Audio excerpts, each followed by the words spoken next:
For more content like this, log on to GibboPresents.com. It's Gibbo, and right now I'm joined by sound owner, selector, and producer, Massive B and Hot 97's very own Bobby Konders. Bobby, how are you? What's good, Gibbo? What's good? We out here. We doing it. I like that intro. That intro got a vibes. Yeah, it's Gibbo. Man, I feel like that's like the world news right there. Certainly a compliment coming from you. Thanks. Your new rhythm, this Skateland Riddim, is out now on iTunes. Let me start by asking you about your process when producing. Do you go into the studio with an idea in your head already about the type of rhythm you want to build, or do you prefer to just experiment, try a few things out, and see if you come up with something you like the sound of? Now, well, generally, I have a direction, you know, and anybody knows me knows I love the rubber dub era. No, I love this era of rubber dub, you know, especially with the artists singing around the sound. So for this rhythm, I try to capture that, the essence of that. You know, usually people know Massive B, like when records were selling, I'd like 2 rhythm a year, usually a rubber dub rhythm and then a dancehall rhythm. I try to capture the era of the Skateland era when Boro, Junior Reid, and Ikamas would sing around the sound, you know, and the dancers would keep in the 80s, you know, at Skateland, hence the Skateland Riddim, hence they're the featured artist on the rhythm, with some younger artists as well. Carrie Kill from Trinidad, Lord Leno, who was Boro Banson's 19-year-old son. That's the first record he voiced, and Ross Cody. And then obviously you have Chronicle, who I've been voicing for over 20 years, which is, you know, I guess a lot of people are aware now that that's Chronic's daddy. And you got Boro Junior Reid, and Nika Moss. But I did try to capture that feel, and I definitely had that direction in my brain. And you know, there's live guitar on it, a live bass player, live horns, Dean Frazier, and so forth. And big up Madman Myrie, you know, who programmed the drums and built the rhythm. When you're working on a rhythm, are you already thinking about which artists you want to feature? Oh, definitely on this rhythm, you know. I mean, I try to reach out to some of the younger artists, but you know, they were, you know, like I reached out. I couldn't get in touch with Jack Cure, but I reached out to Tyrus Riley. You know, he's busy. You know, he's doing his thing. Reached out to Chronix. I spoke to Chronix. He was busy. You know, so I don't really just wait. I just move forward, because some people were saying, "Oh, Bobby, you need, you know, so you know, this one and that one, this one and that one." Well, sometimes you just can't stop the process of this if you can't get 1 or 2 artists, you know what I'm saying? Or even, I would love to put Barris on the rhythm, but I know Barris, you don't really voice for people. He does his own thing now, you know what I'm saying, for all these years. So you know, you reach out to who you have, who's working with you, you know what I'm saying? And globally, I just felt the vibes of the rhythm. I knew within the reggae communities, once it reached out there and had the, you know, the proper, you know, links with the email blasts and so forth, and certain key DJs would play it, I felt globally the reggae selectors would love it. Europe, you know, Japan, Hawaii, where Africa, you know, obviously Jamaica sometimes is a whole different program when it comes to promoting music. And I just felt comfortable with the artist, you know, on it. I mean, I was pleased with the production, pleased with the mixes, and pleased with the songs. When it comes to which artists you feature, do you only like to work with artists who you know personally and have a relationship with? Or if you see a talented artist that you don't know, would you reach out to them? Yeah, definitely. I mean, I never, that's the first time I voiced Ika Mouse. I've been a fan for 30 years, 25 years, you know, as a foundation artist. I mean, there's a lot of young artists. If you just check the catalog from when I started Massive B in 1991, there was a slew of artists that I was voicing, young artists, some alive, some dead now, whatever. I mean, probably one of the bigger ones would be Chesedek. I was voicing Chesedek in the early 90s when his name was Chiller Inch. he was a Rasta. He turned Rasta. Obviously, he's has global fame as Chesedek, and he's probably been that name, for 10, 15 years now, or longer. But I mean, I know Chezzy. We used to, I got 45s out with him prior to he turned Chesedek, and I mean, a lot of, in New York, you had Yankee B. I voiced Shaggy before he was, turned super, big star, and you named Duckman who got killed in Jamaica. So I always voiced younger artists on the rhythm, not just say, okay, you have Chronics now or Jesse Royal or whatever, let me try to just voice them because they're hot. I've always tried to, always had 2, 3 younger artists on a rhythm that maybe nobody knows. The majority of people who tune into you on the radio or come to see you at a dance want to hear popular songs and anthems which they're already familiar with, and of course it's your job to please and entertain the crowd. Can you explain what you think your role is when it comes to introducing and breaking new artists and how you go about this? Well, it's hard now because, say, on the radio station, which I don't own, because I'm on a hip-hop station, which has to be, they give us, it used to be a straight reggae show and a little soca. Now the show is half hip-hop, where we have to play their top 10 hip-hop, the shmoney dance or whatever. And then we put in the top 10 reggae, the Movado's Into My Leg, or, the hot new song. Basically, we use our discretion. Now, when I'm on pirate stations or whatever, I can do whatever I want to do because I'm on pirate stations as well throughout America. But it's just, now in the dance, basically in New York, it's just the different crowds that hire you. And if you're this, you can't just be a one-way selector. You might have a hardcore Jamaican crowd that hires you, but they still want to hear hip hop. Then you might play for a mixed up Caribbean crowd, which with Haitian people and Trinidadian people and so forth. Other islands as well. And you go in there and you kind of figure out what the crowd wants to hear. Some crowds want to hear the latest Alkaline Vibes Cartel, and that's New York. Some crowds, you might be a little more cultural oriented. It's just you have to adjust to the crowd. New Jersey, Newark, East Orange, Patterson's a hardcore Jamaican area.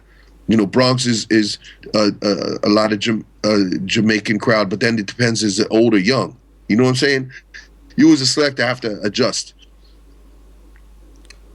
Without disclosing any actual figures, can you give me a comparison in the cost and profit between when you were first releasing rhythms on vinyl back in the early 90s and today?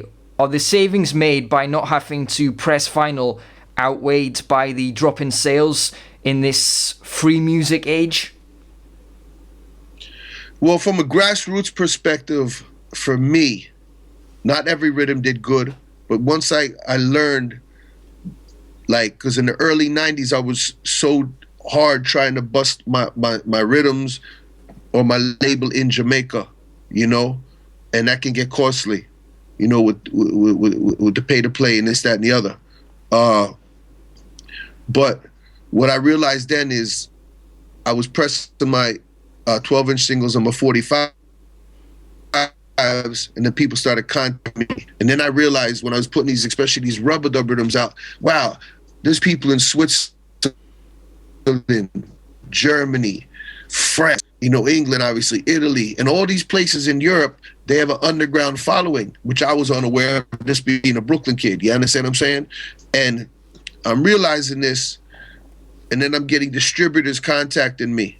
And that's when I would, 90, the label started in like 91, 92, but it's just like certain rhythms, like the rubber dub rhythms started selling for me, and they would continually sell, because what would happen is as you develop and build a catalog, if it's 1997, the distributor is going to order some of your back catalog if it's sold out. You know, when I came with the Sick Rhythm with Chronicle, My God, Borobantu, West Malone, and Sensi. Then I redid the Stalag Rhythm, and I had Johnny Osborne and Nicodemus doing Susie Wong.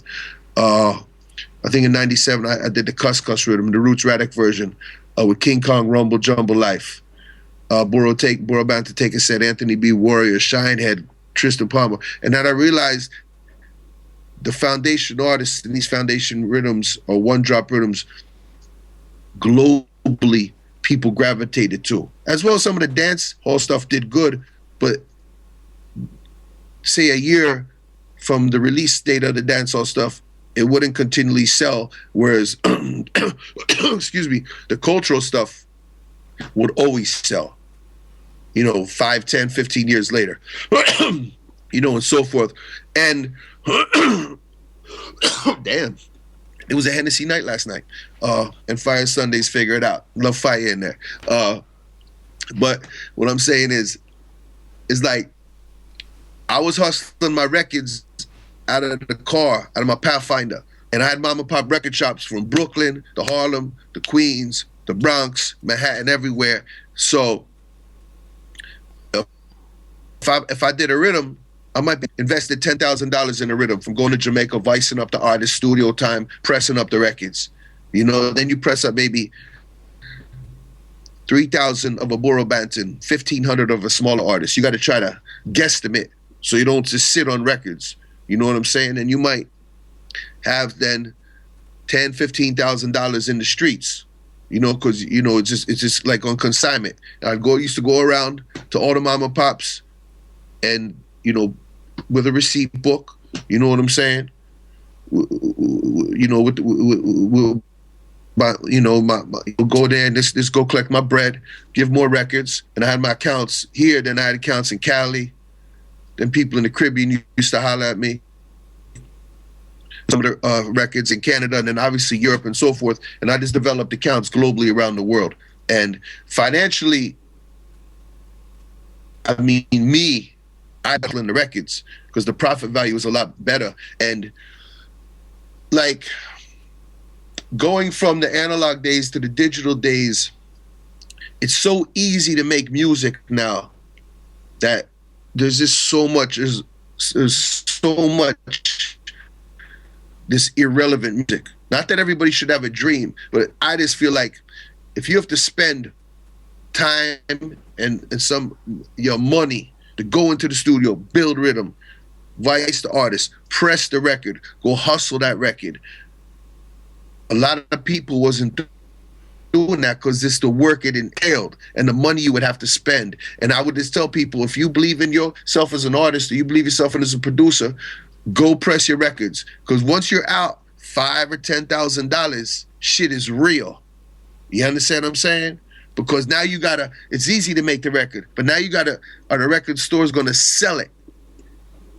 And then this is a gangster world. You gotta be able to go get your money. Cats, you know what I mean? Cats is something ain't saying, oh, yo, here's your money. You gotta go in there and get your paper.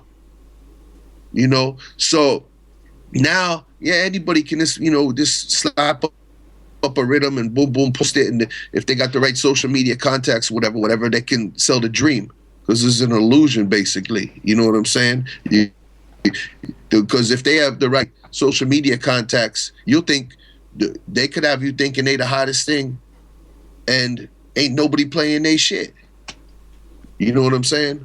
I don't know. I prefer, you know, not to be like an old bitter dude or whatever. I preferred hustling the records because this financially did better for me. And there's nothing like, you know, I used to be in Brooklyn or whatever, in front of my building, and I'd see that 18-wheeler flatbed truck coming. They're delivering 10,000 45s, and I'm like, yo, we ready to do roads, son. We in these streets, you know what I mean? And now we're gonna export these over here to Europe, and I'd have $40,000, $50,000 of catalog in the streets globally. Some cats was hustling drugs. I was hustling my label and building, I guess what they call now is the brand. I was building the Massive B brand because the 45s really helped the sound. Because then what I would do was, when the 45s, my mixtapes in there, and then the mixtapes helped the sound. You know what I'm saying? To get that exposure. And I was going, then when I realized in the middle 90s, I was going to Europe, and I was like, wow, I'm in Italy. And I really, and I came with the dub organizer rhythm. And then I'm with Burro, and Jabba came.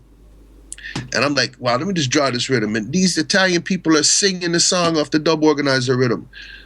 Burro had a song called Africans. And I'm like, wow. Then that's really connected to my brain. Like, there's people globally that just love the real thing. You know what I'm saying? It don't have to be like pop music or Jay-Z or, you know, Britney Spears or whatever. You know what I'm saying? There's a reggae core and a reggae fan base globally. And from me pressing the records promoted themselves. Now you got to do email blasts to send your music out globally, but then you're not really making no money because you're sending your whole rhythm to 2,000, 3,000, 4,000 DJs.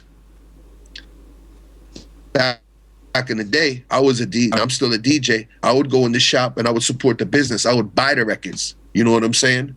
When records used to go to Germany or whatever,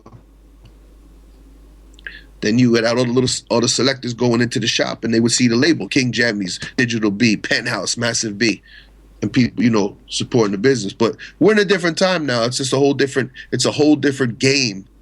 It's a whole different game. I think this the whole music business, even from a street guy like myself with an independent label to all the Jamaican producers to even the major music industry, it was more lucrative for them in the 90s. That was a long answer, right? I could go on, son. Gibbo presents